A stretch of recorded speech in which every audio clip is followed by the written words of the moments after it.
2026 বিশ্বকাপে কার হাতে উঠবে গোল্ডেন বুট? মেসি, এমবাপ্পে নাকি হল্যান্ড ভিনিসিয়াস জুনিয়র? আজকের ভিডিওতে থাকছে 2026 বিশ্বকাপে গোল্ডেন বুট জিততে পারে এমন সম্ভাবনাময় 5 ফুটবলার নিয়ে বিস্তারিত আলোচনা।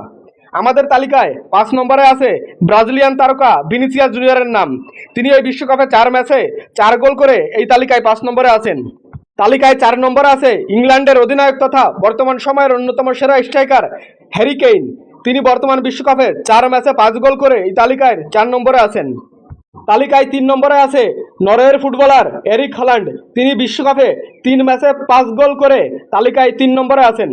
তালিকায় 2 নম্বরে আছে ফ্রান্সের তারকা ফুটবলার কিলিয়ান এমবাপ্পে।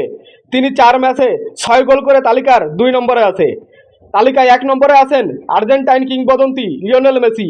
তিনি এই বিশ্বকাপে 3 ম্যাচে 6 গোল করে গোল্ডেন বুটের দৌড়ে সব থেকে এগিয়ে আছেন। বন্ধুরা, এই 5জন ফুটবলারের মধ্যে যে কোনো একজন জিততে পারে এবারের বিশ্বকাপের গোল্ডেন বুট। বন্ধুরা, 2026 বিশ্বকাপ সহ ফুটবলের সকল খবর পেতে আমাদের এই চ্যানেলটি সাবস্ক্রাইব করে পাশে থাকুন।